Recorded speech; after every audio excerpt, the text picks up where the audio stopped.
We lost again and again. You can't make this stuff up, guys. Team USA has been honestly abysmal this time around in the FIBA World Cup, showcasing some of the worst defense we've seen historically in the 300 plus games that we've played in international competition. And the roster construction and just the rotations that were ran were a little bit questionable at times, raising many questions as to what it's going to look like going forward for Team USA going into the Olympics this upcoming year in 2024. Thanks for tuning into another video. It's your boy Wraith Hoops, and we're going to go ahead and get right into this one. So obviously I covered us losing to Lithuania, and that was bad enough, but you saw that they had Jonas Valanciunas and they had other players that were substantially good quality basketball players, while also providing a scoring punch and just a physical toughness that the NBA players were not ready to deal with for the USA. The true issue came when we faced off against Germany, and more importantly Dennis Schroeder. We ended up losing 111 to 113. We started the fourth quarter down 10 points, and things got a little bit better, but ultimately it fell apart down the stretch. It was too little too late. To break down some numbers and give you guys a little bit of context of what's going on, we shot 38 for 65 from the floor to Germany's shooting 41 for 71. Percentage-wise, we shot better at 58.5% to their 57.7%. We were 12 for 25 from 3 to their 13 for 30, meaning we shot 48% from 3 to their 43.3% from 3. We were 23 for 24 from the free throw line to their 18 for 22. That's 95.8% to 81.8%. The rebound count was roughly even, us 28, them 30. Assist count, us 25, them 30. Blocks, us 5, them 3. Turnovers, us 9, them 10. Steals, us 6, them 5.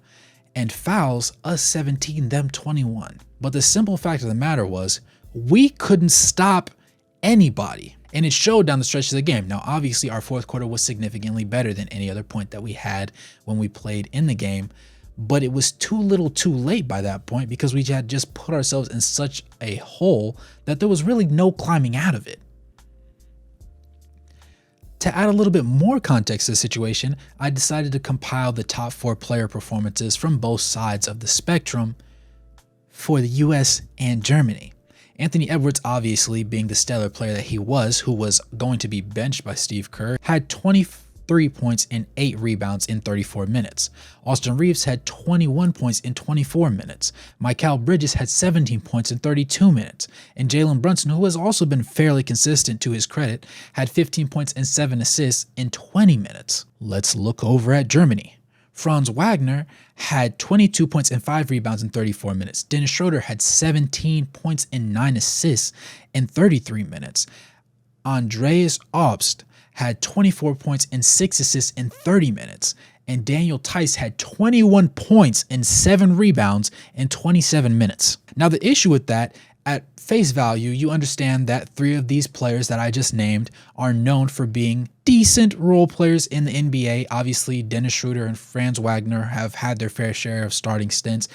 But Daniel Theis, whose most notable accomplishment has been playing for the Celtics as a rotation center, should not have been putting up 21 points and 7 boards. Against international players, they play with a level of physicality and desire to win on a night in, night out basis, and an understanding of their roles that Team USA just quite simply this time around, with the collection of players that we had, just simply didn't have. Now, I'm not going to sit here and say something blasphemous like they didn't have that dog in them, but honestly, watching the games, and even if you go back and look at the highlight tapes, it didn't look like they were out there to win. It looked like they faced their opponent as though they were even.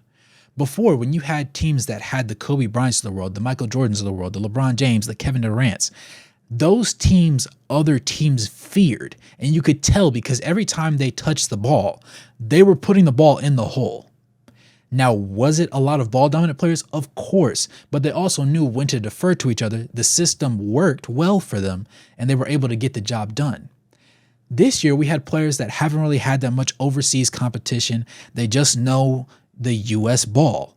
And being in the NBA, they think that by playing fast and playing athletic and playing above the rim, that's all it takes. And that's just quite frankly not what it is. But in light of the Germany loss, it was a little bit more easy to stomach than Lithuania because there were more NBA players contributing to their victory, and defense was just the roughest part of this one. There was only 19 points allowed in the fourth quarter by them, which was the lowest in the game, but it was just too little too late, like I said before.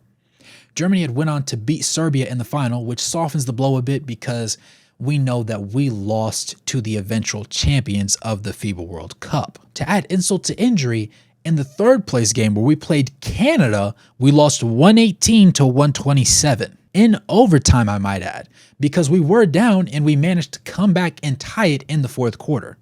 Now, 127 points isn't just notable because that sounds like a normal NBA game in today's league where you have so many high-powered offenses to the point where defense at a certain point just becomes ineffective. No, this is the most amount of points that Team USA has ever given up across the entirety of its FIBA World Cup games, Olympics or World Championships. Tyrese Haliburton was a rough guy again in this one, shooting 2 of 8 from the field after just going 2 for 9 the previous game. But a couple bright spots. Mikal Bridges had 19 points, 9 rebounds, and 4 assists in 36 minutes.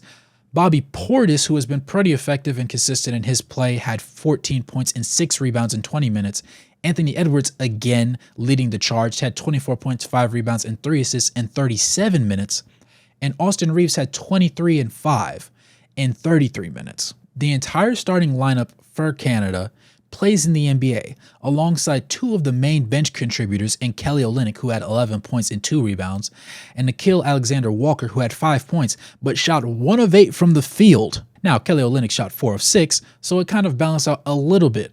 But when you think about it that way, you realize that Team USA got beat by 5 players. And really not even just any 5 players.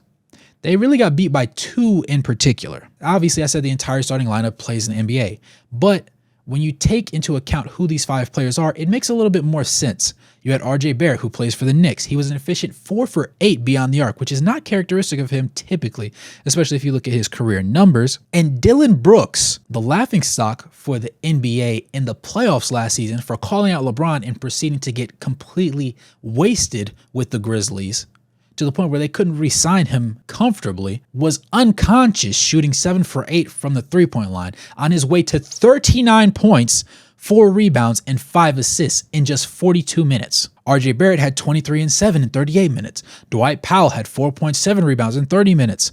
Lou Dort had 11 points and 6 rebounds in 32 minutes. And Shai Gilgeous-Alexander, being the immaculate scorer and proficient basketball player that he is, had 31 points, 6 rebounds, and 12 assists in 40 minutes. Canada almost lost after we tied it to force overtime after starting the fourth quarter down 9 points. But we were outscored 7-16 in that final frame. Canada simply looked like they wanted it more, and the USA wasn't disciplined on the defensive side of the ball when it really came down to it, and Canada had the best 2 players on the court, and it really just pushes us to think, are we really in the golden age of international basketball now?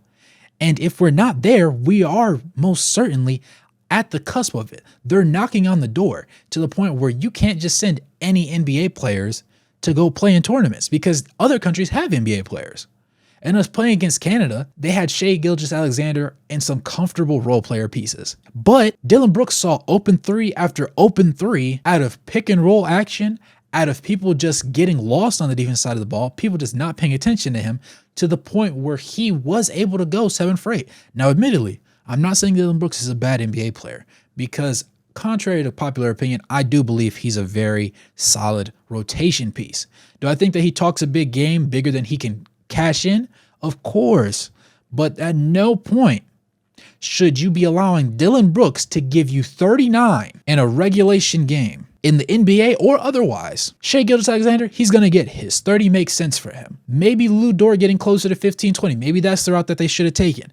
But to allow somebody who's known for being a three-point shooter, and that's the main model of his game, to get so many wide open threes is just ridiculous to me. But of course, I'm a little bit heated because we didn't get to see our true A-list NBA players play in this FIBA World Championship tourney. The expectation and the word on the street is that next year, come Olympics 2024 in France, we're going to see something special. Now, the expectation is that LeBron James feels the desire to come out of his hiatus of playing for Team USA and put on quite possibly one of the last shows that we'll ever see for him in his career, because most people don't expect him to be playing 5 seasons from now, and looking to lead a roster that could potentially have Stephen Curry, Devin Booker, Kevin Durant, Anthony Davis, Damian Lillard, Jimmy Butler, Jason Tatum,